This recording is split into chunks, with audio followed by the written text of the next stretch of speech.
Knowles on the News. Susan Knowles. And how is everyone doing? I hope you're doing great on this beautiful, beautiful day. There's so much happening. I wanted to talk to you today about some, Trump appointments, how you think Trump is doing, what kind of grade that you would give him. For the most part, I think it's been very positive. I think people are thinking, let's give this new president-elect a chance. We haven't been successful a lot in the past 8 years in getting a lot of things done, especially not in any positive type of way. Let's have a person who is doing more for this country before he even takes office than our sitting president has done in the past 8 years. Now, I know, let that sink in a minute. I know not everybody is for Donald Trump. I understand that. Hopefully, we're kind of trying to unite a little bit. I know there's some things in the very beginning that turned me off about Donald Trump, the things that he would say. I'm hoping that, he's learned from his mistakes, that he's getting better at them. So hopefully we can bring the country together. We really need to come together at this point. We don't have time for the distractions. We don't have time for he said, she said. We don't have time for, attacking each other on politics. We really just don't. We need to move forward. So the way I look at it, President-elect Donald Trump is my president, and I'm moving forward with that. And a president, for me, it's more, like I said, more positive than Obama has been for the past 8 years. There's nothing that I can think of that Obama has done that has helped this country. In fact, it's the opposite has been the truth. He's done nothing to help the country, everything to hurt the country. And maybe in his opinion, it isn't hurting. I guess it's all the way that you look at things. Because in his opinion, he could think, well, my progressive socialist policies have really helped. Maybe not the United States, but it's helped others. Those under-acknowledged, underprivileged, under something people that he imagines that needed his help. Because, after all, he touted himself, I believe, and a lot of people did too, as the savior, if you will. I didn't think of him that way, and no one I know thinks of him that way or thought of him that way. But I think, with ego being as big as it is for Obama, I think he probably thought of himself as that.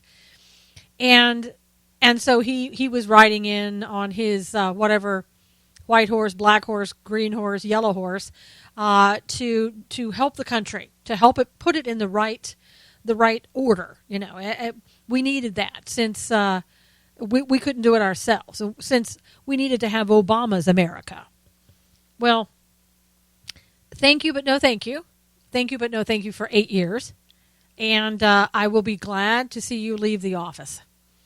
As I've said many times before, I used to think that Jimmy Carter was the worst president I'd ever seen. That's no longer true. President Barack Hussein Obama has taken that spot. He is in the number one spot as the worst president ever.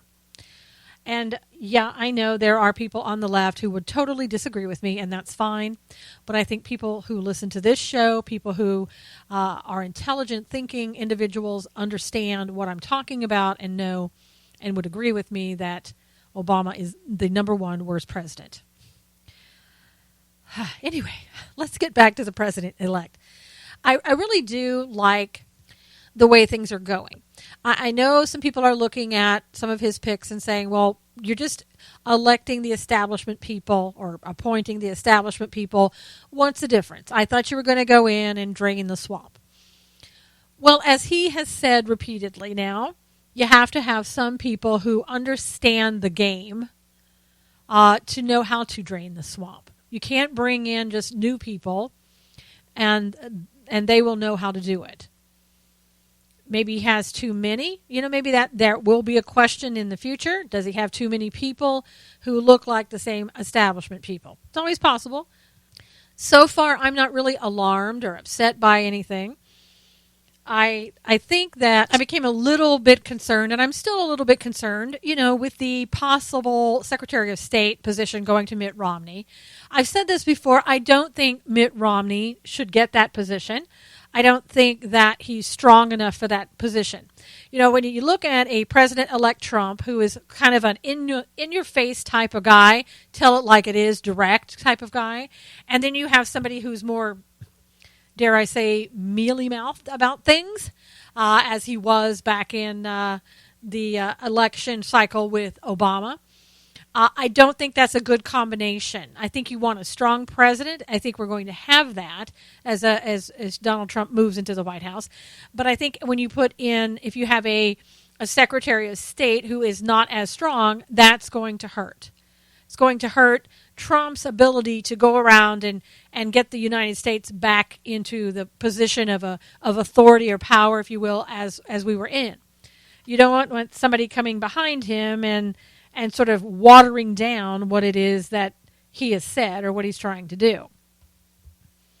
So I would not like to see Mitt Romney as Secretary of State. And in fact, I don't want to see Mitt Romney in this administration at all. Maybe you disagree with me out there, but I just don't want to see him in any position. I'm not sure why we need to give him a position. I really don't know. Now, has Mitt done things that are good? Well, it depends on how you look at it. I think that he had his own version of Obamacare in his state, and it was something that the Obama administration used to make the current Obamacare that we have. And since I've never been in favor of Obamacare, I can't say that was good. I do think there are things behind the scene. I think that Mitt Romney has been generous to people and has done things that the public doesn't know that is generous, which is great.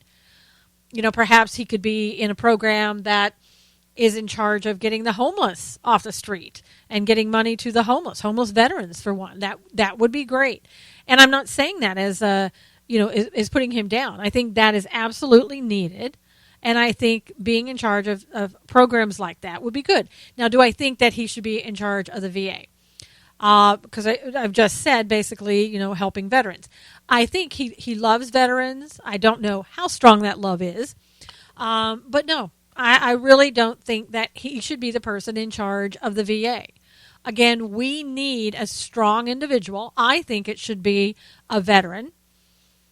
Who goes in there and who says, enough is enough. We've talked about this forever. Now we need to put some action behind things. We need to fire people, as McDonald should have done, which he did not do. We've already had someone in the VA decide, hey, it's time to get out because Donald Trump may be coming in, and perhaps I was going to say something else, but perhaps the BS that we've been doing within the program, within the VA, is no longer going to be tolerated. And this, in particular, person I'm talking about is is someone who was I believe, a psychologist, she was a psychologist at the VA, and they're calling it Trumpphobia, but she's decided, I can't follow a man like Donald Trump that has the issues that he has, and all the rumors that were spread about him that have not been ever been found to be true. They are still rumors. And so this particular woman is allowing those rumors. Whenever somebody does that, there's something else, and that they just want to leave, but they want to make up things as they go. So it looks better that she's leaving. For example, she's leaving, and veterans that really need her help, the ones that she said that she was there to help and cared so much about, well, she's leaving because she doesn't want to follow Donald Trump. Well, the chances of Donald Trump ever coming to the VA and seeing you, Miss Psychologist, is pretty nil. And we're not really buying what you're saying. You can say it, sounds good for the media. But it sounds like there's another reason that you're leaving to me, or that you have something you don't want us to know about. I don't know. Maybe just me. But those type of arguments, I just can't buy. I think that the VA needs to be cleaned up, probably with her leaving. Maybe that will just be one other person they don't have to look at and decide whether or not that person should be there. But as I was saying, we need a veteran to go in there, somebody who understands the VA, who knows what to look for, who knows what other veterans need. We need that person to go in there and start cleaning house. Start looking at these programs within the VA and deciding whether or not they should be changed, the waste of money that's going on. Are people with mental health issues getting the help they need? From what I'm seeing in the news, with veterans still killing themselves in the parking lots of the VA administration, some of them are not getting the help that they need. Now, is that from lack of trying with the VA? I don't know what the issue is, because we have heard so many horrendous stories in the past. I don't know if those have been cleaned up. And as I said, with McDonald as the secretary of the VA, I haven't seen very many firings. I have heard people getting fired or brought back and promoted, things of that nature, which is just crazy. In the civilian world, you would never see that type of thing. So I don't really know what's happening within the VA these days.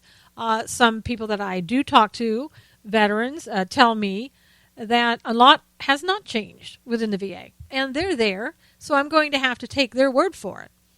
And I would believe them, quite frankly, over I would believe those people right now who are inside the VA saying everything is fine. There have just been too many lies that we've been told over the last several years. And some people are saying, some of those people at the top of the VA just have not been allowed to do their job because Obama hasn't allowed them to do that. And, maybe that's possible. I mean, I don't know.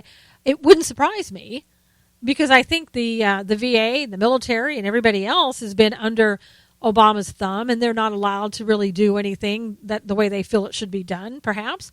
And maybe that's why a lot of things haven't been done, or haven't been done effectively, efficiently, or whatever the answer may be.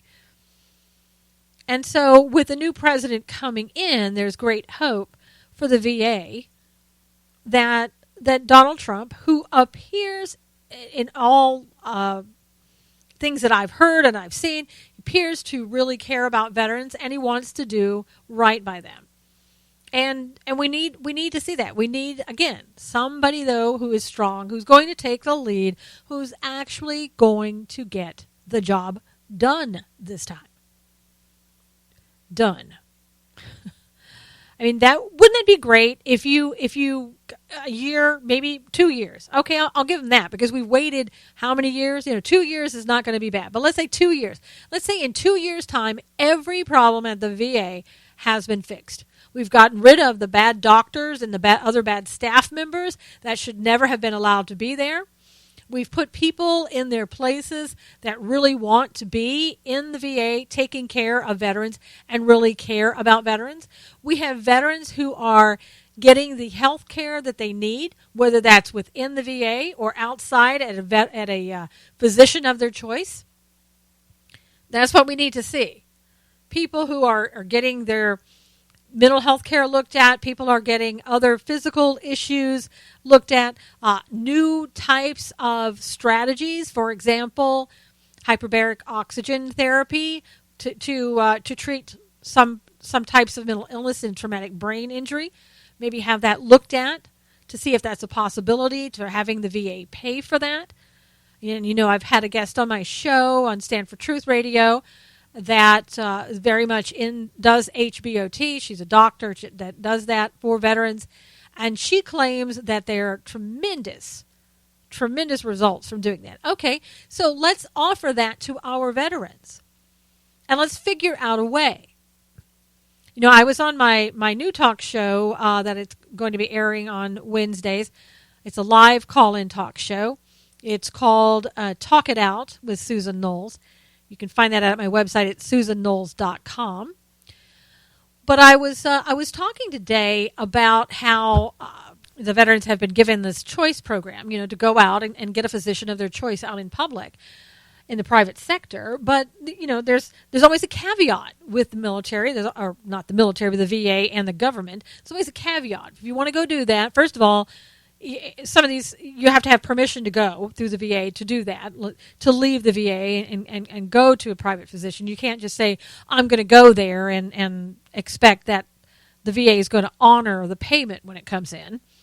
But also, there's been a lot of talk that the VA is not paying these bills. And so that choice program is going away. It goes away automatically because if physicians aren't going to get paid, they're not going to take veterans as patients, period. So it just kind of goes away naturally, if you will. And then the VA can say, see, it's really not working. Our program is always the best, and we're here to help the vets, so send them back. No, because that's not working.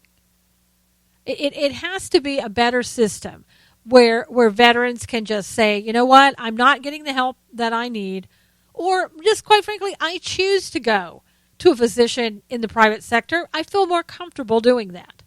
That's the type of choice that they need. And not these same programs that just don't work or have waiting periods that go on for hours and hours and hours. It doesn't work. It's not going to work. You can't treat people like that, nor should you treat people like that. And we need to start helping veterans who are homeless. I've talked about the Veterans on Patrol, the group that I introduced you to a long time ago that continues to bring in homeless veterans off the street. We need programs like that within the VA or whomever else wants to do those programs that we put money into and we get those veterans off the street into housing for veterans.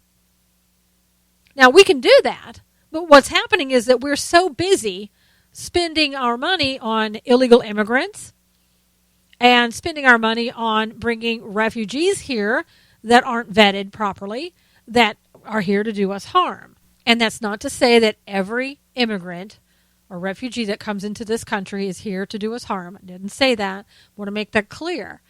But even if you have one who is here to do us harm because they weren't properly vetted, that's one too many. And it's ridiculous for us to keep with the social justice mindset that we have on the left to bring people in just because that's what you feel that needs to be done. And I've even heard them wanting to use the Bible against those of us on the right, saying, well, but, we're supposed to open up our doors and allow everyone in. Well, I don't know what Bible you're reading from, but it's not the one I'm reading from. It's a little bit different. You don't let everybody in. There are safeguards on everything. You don't put a wolf in charge of the hen house, okay? You just don't. You have to do things with common sense and reason that we've for the past 8 years at least, we have thrown out the window because it wasn't politically correct to talk the way I'm talking right now. And as everybody out there knows, I'm done with political correctness. I'm going to tell the truth.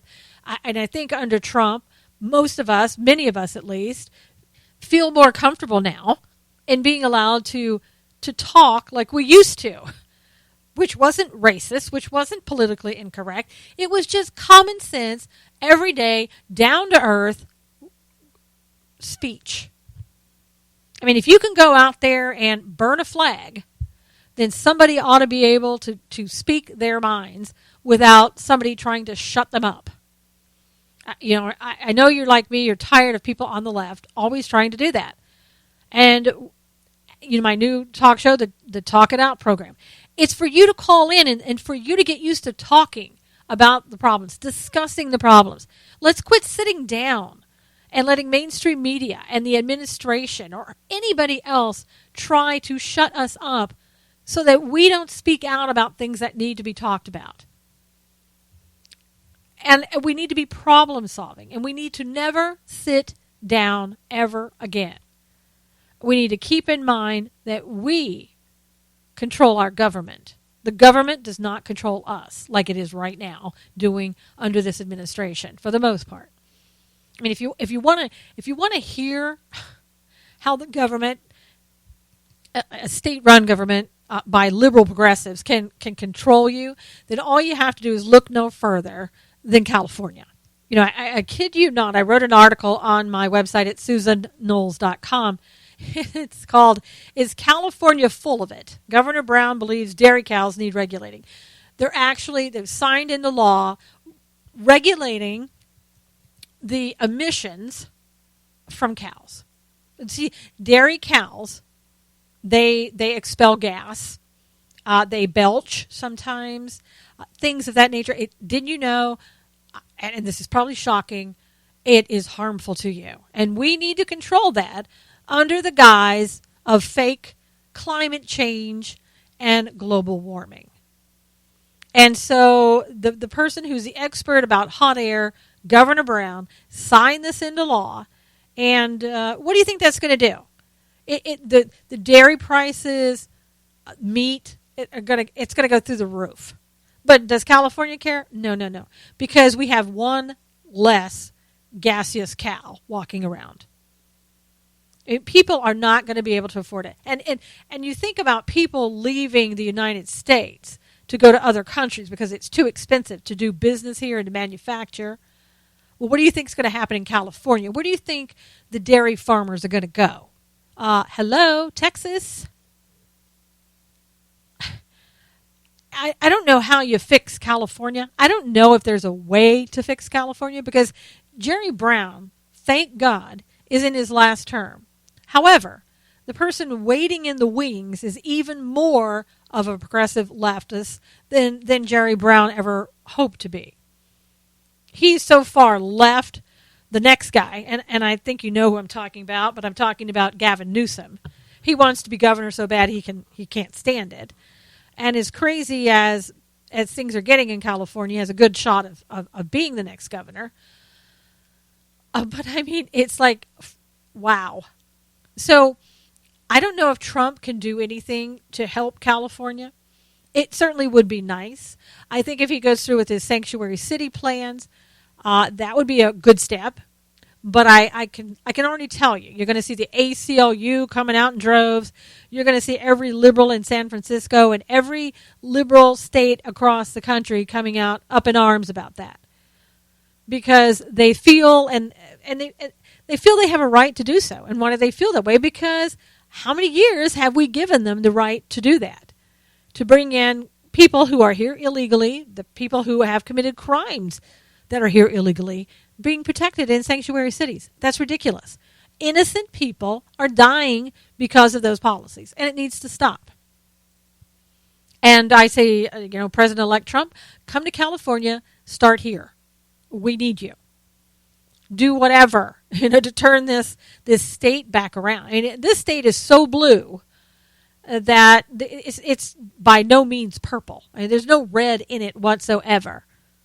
And there's a little bit of red because I'm here and you're here and those listening in California are here. But, I mean, for the most part, it's so blue.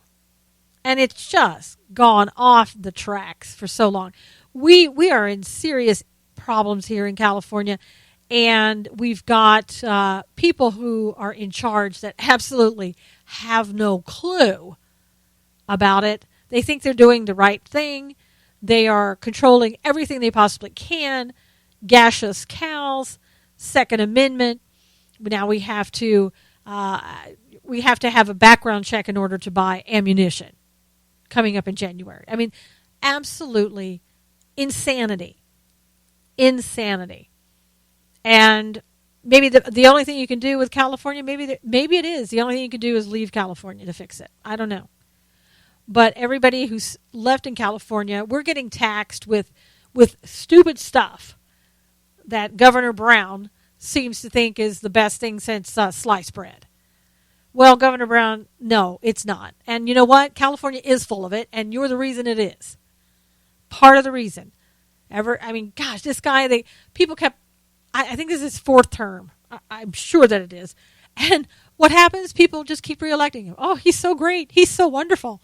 I want him to take more money out of my pocket. Please take more money. Good God. Amazing. Get people like this out. And maybe, you know what? I know Texas, you would not like this when I'm saying it, but maybe you Texans, the ones that are conservative, you could help us here in California. You really could. You could help us by coming here and staying and helping to turn this state red again. Make California red again. That's my new slogan. MCRA. Make California red again. Think I can get that going. Maybe I can get a hashtag and get that going around the globe. And maybe across the nation, people will say, you know what, I'm conservative, and by gosh, I'm going to roll up my sleeves, go to California, and make it red again. Help me start that movement, will you? Something needs to be done. I'm so far off the tracks. Now let's talk a little bit about, after my little rant of California is over, let's talk a little bit about Trump and how he's doing. You know, as I was talking about with Romney, that would not be somebody that I want him to pick. I know he's talking to Condoleezza Rice. People are excited about that. Ben Carson is still out there for HUD. I want to hear Alan West's name. I really do. I think he ought to be in the administration. He could do just about anything. Just let him choose and let him go. Sheriff Clark, I know his name has been. I think he met with Trump on earlier this week, which wonderful. Give him whatever job he wants because he's up to it. Whatever, there's certain people in this world like Colonel West and Sheriff Clark. Whatever you ask of them, they can do it. You don't need to worry. You don't need to worry about what it is. Just say, hey, you know what? I want you to do this job. And they're like, okay. And you can just go back and do whatever you want because it'll get done.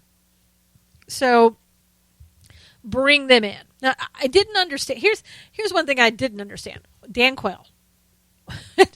You may recall that Senator Lloyd Benson, when he was running or going through the election, however many years ago that was, and he said to Dan Quayle, you are no Jack Kennedy. Okay, so I believe that, even though that came from a Democrat, out of a Democrat's mouth, I do believe, Dan Quayle, you're no Jack Kennedy. I'm not sure what relevance that Dan Quayle would play in going to speak with Trump. I don't know if he has some expertise that we don't know about that Trump wanted to hear. I'm not sure. The guy has been kind of out of the limelight and away from things since he was VP. So why all of a sudden do we have him coming out of the woodwork and going to meet with Donald Trump? Man, maybe he's a personal friend. I don't know. Maybe that's what it was, and he just happened to want to go and meet with him. And Trump's like, hey, I got an extra plate here, and I can afford it, so come on in. I'm not sure. But it would be interesting to kind of like be a fly on the wall and just go, hey, Dan, got to ask you a question. Why are you here? What difference can you make? Why are you here? And I'm not saying that as a person. I'm just saying that in his capacity of whatever that capacity is, what's your significance? What's your relevance here? And you may disagree with me. You may just love the guy. I don't know. But what do you think about Secretary of State Rudy Giuliani? Some people have said, I don't know about him because he could be maybe too aggressive, or he could say the wrong thing, or whatever Secretary of State. I don't really get that. Again, I think he more matches what Donald Trump's persona is and what he's trying to achieve. So for me, I think it's more of a fit, a better fit. I don't know if there are other candidates that would be better as Secretary of State than Rudy Giuliani. I know other people are being looked at, kind of, sort of. But I think we really do need to pick that position pretty quickly here, and it has to be somebody that, again, exudes strength, intelligence, and ability. We really need to get that person. And I guess if it's taking a little bit longer, then it's better to take a little bit longer than to make the wrong decision. So, we'll see. But if I hear Romney's name mentioned, I don't know what I'll do. I don't know what you'll do. As far as Governor Nikki Haley, I know some of you, I wrote an article about her becoming the, the ambassador, U.S. ambassador to the United Nations. Woohoo! God, what a position. Woo! I see that position as irrelevant. And I know what you're thinking. I know what you're saying. But we're trying to get away from the UN. We're trying to say, stop butting into the United States affairs because we don't need you. We never did. And only Obama invited you. We didn't. I see her as somebody who was not so much in favor of Trump, but somebody he probably, for whatever reason, he admires in some certain way and wanted to, I don't know, the way I look at it is he more or less wanted to get her out of the way. Gave her some position which will look good on a resume. It'll help her down the road somewhere if she wants to maybe run for office of another sort or, not become head of the UN. That's Obama's job. And I know that's where he's going eventually. But I think it just gets her out of the way and it gives her that sort of that token position in some way. And I don't mean that because she's a female or anything else. I just mean I think that position is kind of a token position. I really do. You don't really hear that much about the ambassador to the UN. Nobody cares. So it'll be her, again, it'll be a good thing for her. It'll be a trophy for her. But I think it's kind of one of those positions that are like, whatever. Who cares? And that's the way I see that.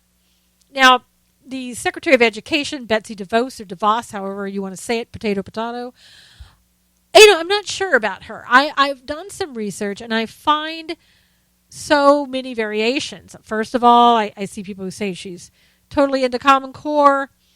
Jeb Bush seemed to like her. That scares me because Jeb Bush is so all in for Common Core. But on the other hand, you hear other people, and I think comments that she's made, that's not true. That she's not all in for Common Core. That she wants to return education to the states. And that's what we need. If that's true about her. And the other thing that I liked about her is that the teachers union was so against her. Oh my gosh, don't put her in. Great. That's even better. That's even, for me, more reason for her to get in. Because we need an overhaul of the education system. We've gotten so far away from parents' rights in regards to educating their children and in the school's ability to do so and the state's ability to do so. We're so far off track. Now, again, in states like California, they continue to welcome Common Core. They will embrace Common Core until it's pried from their cold, dead hands, no doubt. So even if it goes away in other states, which I'm sure everybody is looking forward to, California's going to try to hang on to it. Because why? Well, I don't know why, but here's what it does. It separates children from their parents. You can't get help from your parents on your homework anymore because it's a foreign language that no parent understands, or very few. And what happens? Well, you have to go to the school. You have to go to the state, for the answers. So it takes it out of the hands of the parents. Now, was that the actual reason that Common Core was enacted? I don't know. I doubt it. But it wouldn't surprise me. And I think it makes sense. Whether it was the intended result or indirect result, it's still the result. Parents look at this and go, this is stupid. 2 plus 2 is 4 all day long. I don't need to go 2 plus the hat and the hand and the car and the elephant to arrive to the number 4. I don't know if any of you have ever looked at Common Core. It's absolutely absurd. I don't know why anybody in their right mind would want to embrace Common Core. And I had to tell you, when it came out recently, and everybody thought that Huckabee was going to be the ambassador to Israel, which I think would have been just fine. You have to remember about Huckabee. He was all in for Common Core, and he was also in one of those people who wanted to change the name of Common Core to make people think that Common Core had gone away when it actually had not. So you might not like Betsy, but you wouldn't have liked Huckabee any better in the position had he been offered it, and we don't know that he was or wasn't. Again, for Israel, I think he would have been just fine.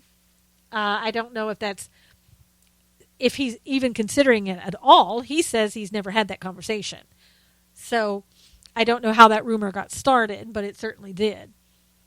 But remember that, these people that you're looking at, they're not all like the number one best people in the world, right?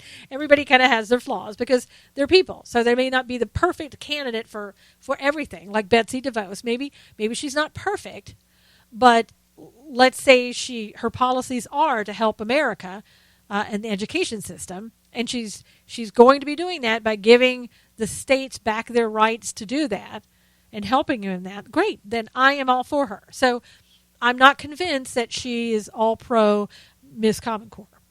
I haven't seen that 100%. And again, if you have the school union, the teachers union against her, that's a good sign. Jeb Bush, who knows what Jeb Bush? Maybe he just likes her. Maybe he thought she would be for Common Core. I don't know. But we'll see how that goes. I'm willing to give her an opportunity. Tom Price, another one, Congressman Tom Price from Georgia, with a background as an orthopedic surgeon. And I guess he's one of those who are instrumental in crafting legislation to replace Obamacare. So for the Secretary of Health and Human Services, I think that's a great position for him, because we need somebody to go in and overhaul Obamacare, getting rid of 99% of it. I understand that there are people that, because they have become accustomed to it, there are going to be people that need to be taken care of that weren't before. People who maybe didn't before have insurance that kind of get it under Obamacare. Although I don't even know, well, let's put it this way. Those people aren't getting it now under Obamacare unless they're being heavily subsidized, because there's just no way. I mean, nobody can afford it anymore. Obamacare has just reached a point where the average person that exists in the United States could not pay out that type of money per month. So for some people, for many, it's a mortgage payment. There's no way. And the penalties on top of that when you don't get it. I mean, that has to be done away with. We have to be able to give people a choice. We need to open up, allow people to go across state lines to get insurance. Whatever insurance you want. It really, I don't know. I think except for a certain number of circumstances, it should be the same throughout the United States and cover the same things. Now, there may be something that's kind of pertinent to the region or something like that. I can't think of something right now. I can understand that. But for the most part, I think you ought to be able to go to Georgia from California and say, hey, you know what? I like your insurance plan better. I'm going to go for that. And I think that people in California should be required to take the insurance from Georgia. There shouldn't be any question about it. We need to get the cost, and you'll see that the cost of insurance will start going down because of the fact that we don't have things like Obamacare, which was its one payor system was the goal, and we would have had that under Hillary Clinton, by the way. When you get rid of that, then the free market system is going to work like it's supposed to, and we'll have affordable insurance rates again. Wouldn't that be nice? If you're like me, I've said this before. I had a great PPO plan. There's no way I could afford that now. It's ridiculous. It's almost tripled in the amount that it was. So, again, we need to get back to reality in this country of what the average person can afford, and then start building a system based on that. Quit building the system based on, the elites believing or living in this, alternate universe that they live in, and trying to enact laws that they hand down to us as if we are their little puppets waiting to, oh, thank you. No. We need to do what's best for the American public and stop listening to the elitists.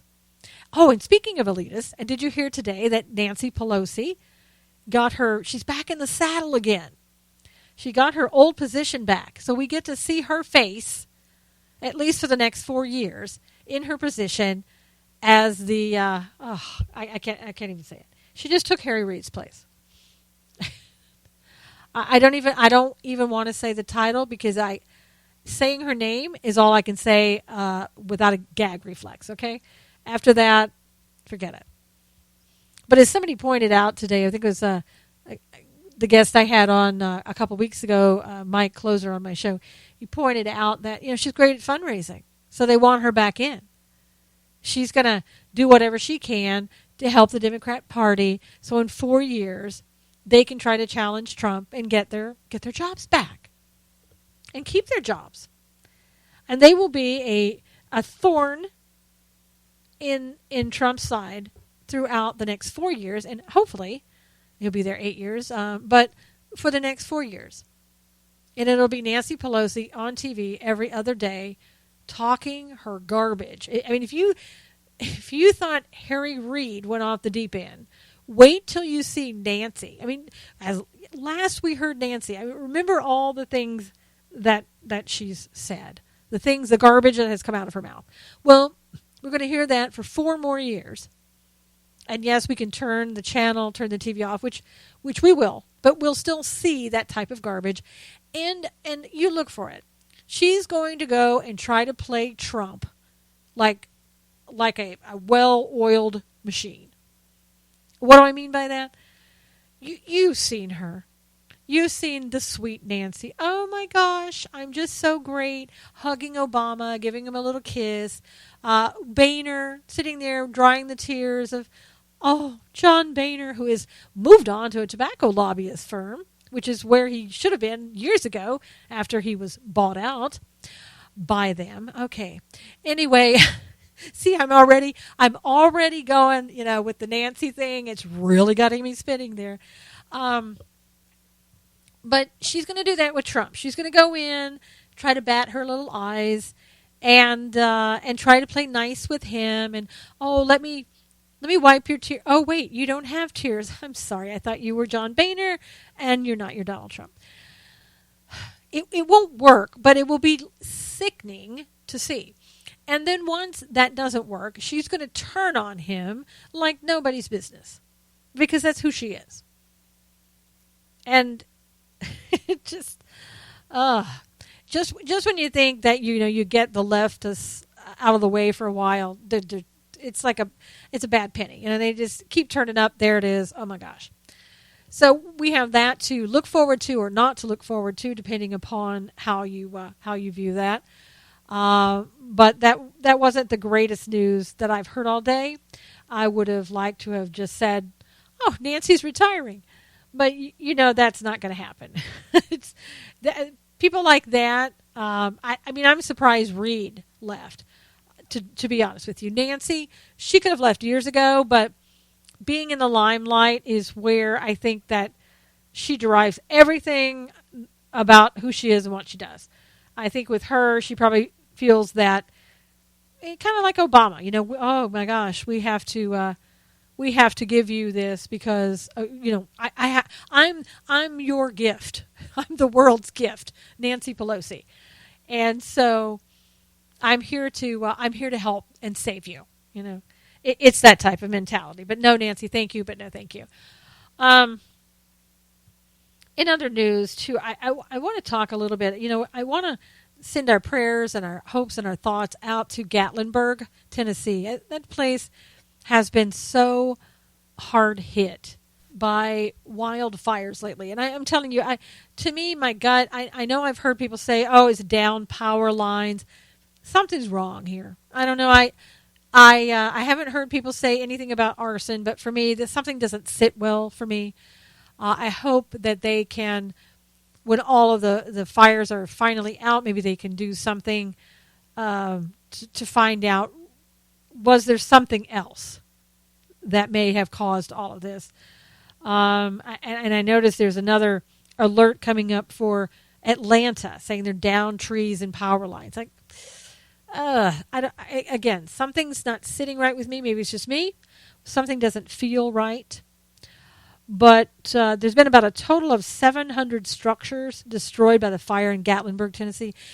I remember Gatlinburg growing up as a kid. It's a very small town, very quaint, very beautiful town. And this type of thing is absolutely just going to decimate that town. And I hope that we can just pray for them and hope that there's anything that we can do to help them, that we can.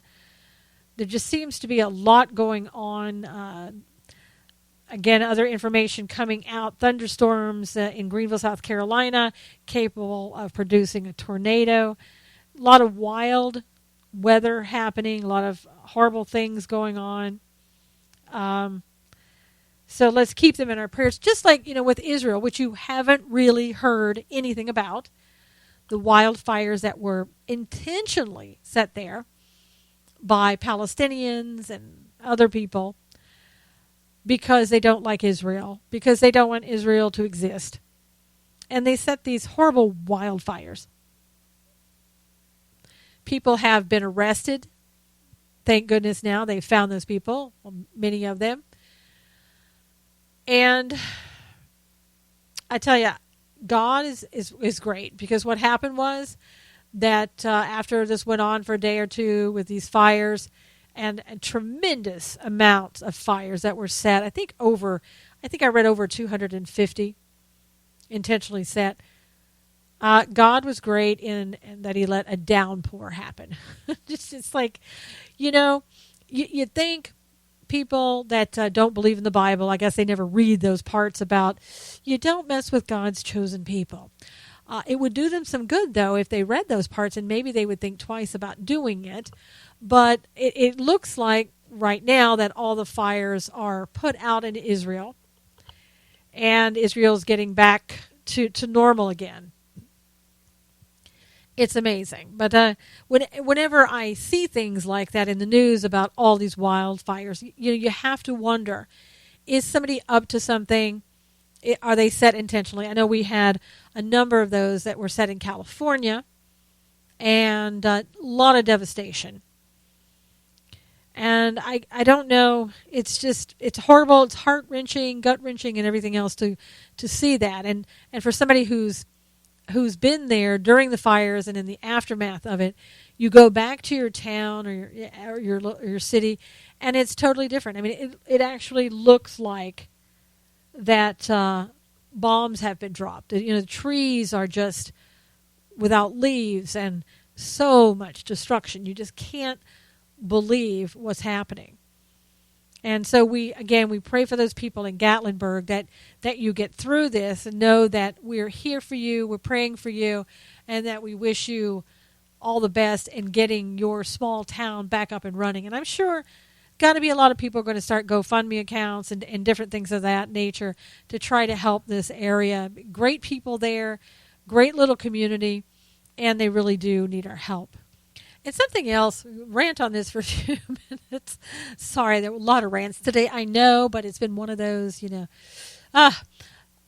nobody talked about this. I didn't hear a peep. This upsets me. This happened a couple day ago on CNN, of course. And we probably didn't hear about it because who watches CNN? Really? Nobody. I watch it so far less now. I mean, every now and then I'll flip through it, or I'll have to use it for a report of one of my articles, but that's it. But on CNN, one of their lovely CNN reporters,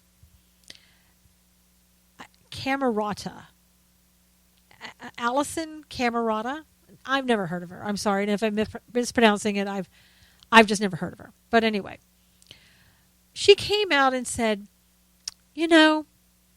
Americans should wear hijabs to show solidarity with Muslim women who fear being attacked for wearing the religious head covering.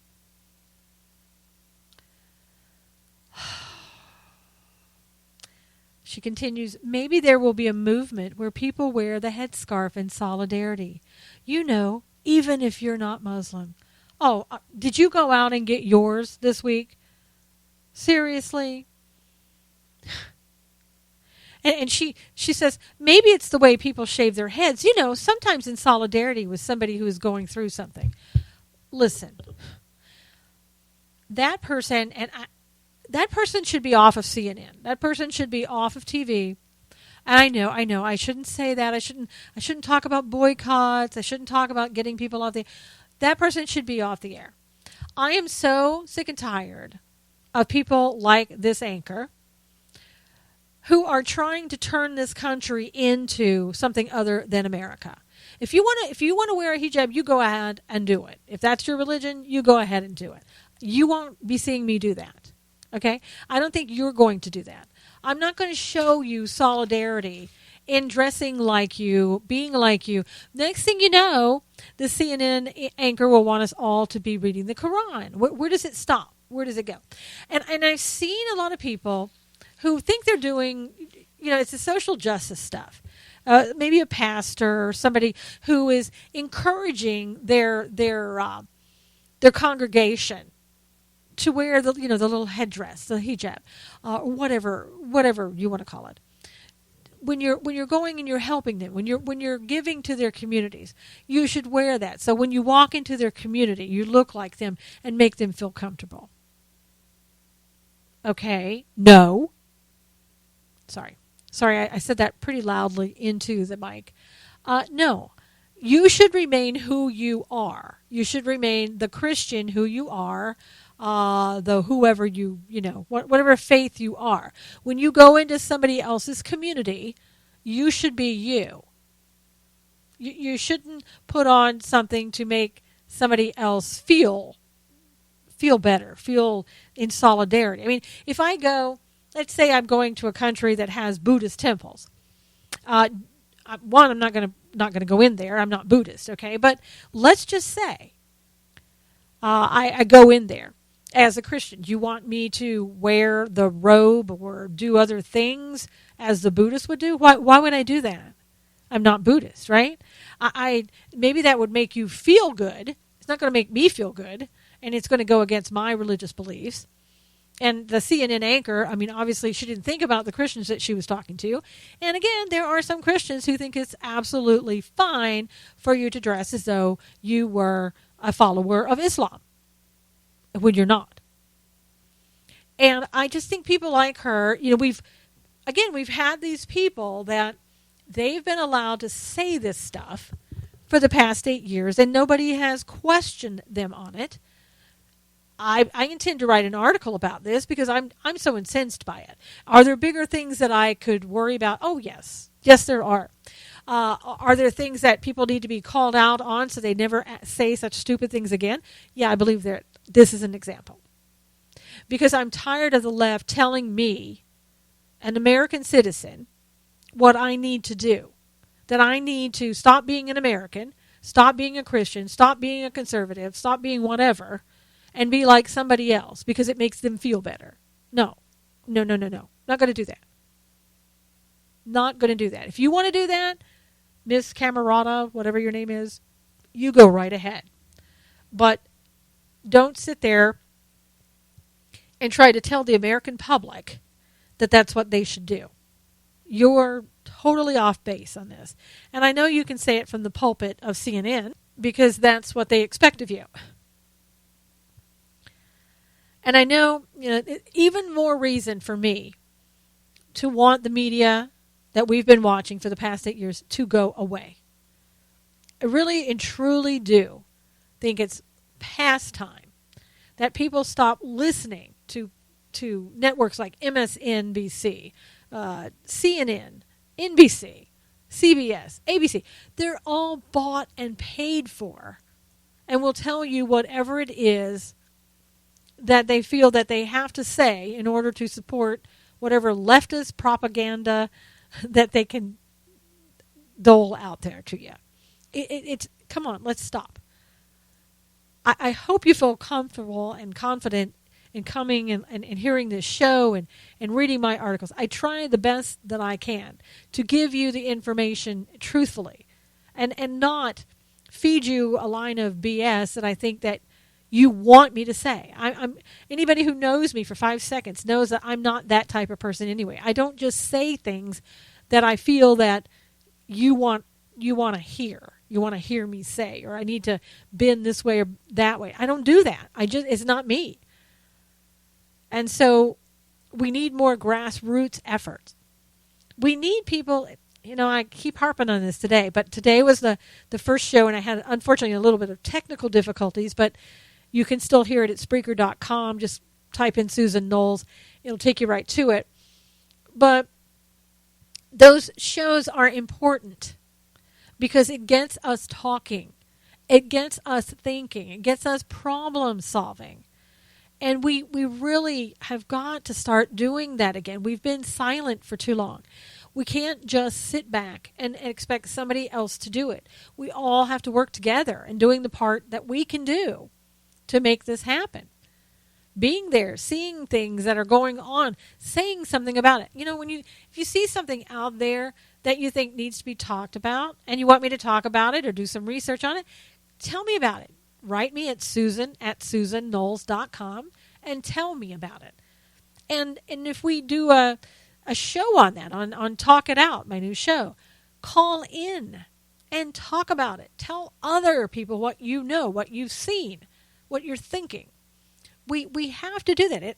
There has to be this grassroots effort that we all make in order to make this the place that we want it to be, the country we want it to be. And it's not dependent upon one man. We can't sit here and wait for Donald Trump to make America great again.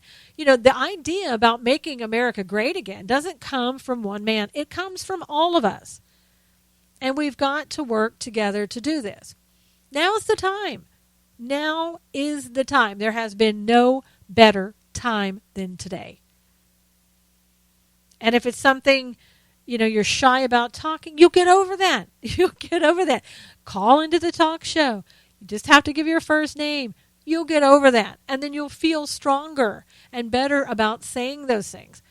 And again, we've gone for how many years having the left tell us that we can't talk. Oh, no, it's politically incorrect for you to say that. So why don't you just sit down, little lady or little man, and let somebody else do it? Let the elitists on the left who know more than you do, let them do it. No.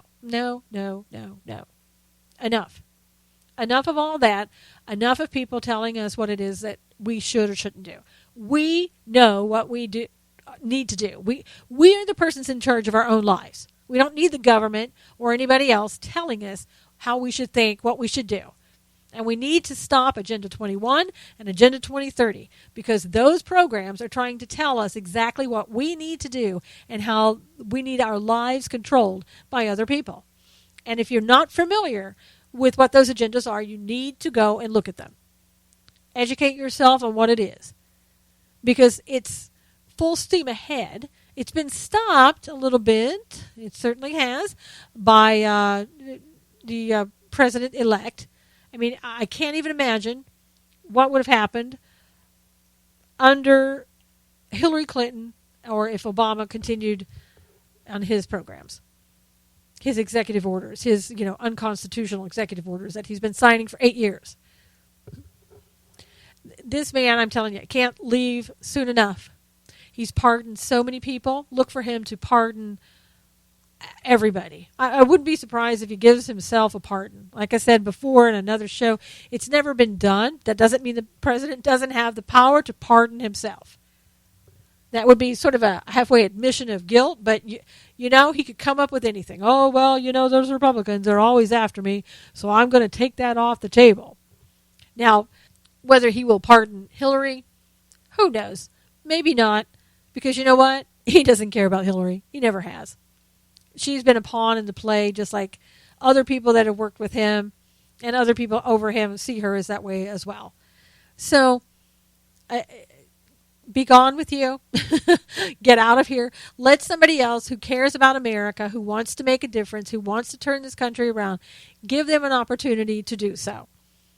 And you're going to hear a lot of complaints by people on the left, a lot of stupid things like these BS recounts that had no merit, weren't going anywhere in the first place, and that she was using in order to fundraise before she tries it again. That's all it was. And we have to just be mindful not to fall for the trap, not to fall in the media trap, not to go along with the left. Those days are over, believing any trash that comes from the left. We need to go out there. We're the new media. We're the people that are telling the truth. We've got to get the word out. We've got to become more involved. Participate. Call into my new show. Voice your opinion. Go to SUSANKNOWLES.com. Find all the information there. Thank you so much for being here today on Knowles on the News. As always, it's a pleasure to talk about things and bring you my perspective. Until next week, take care of yourself. God bless you, and have a great and wonderful day and week. Talk to you soon. Take care.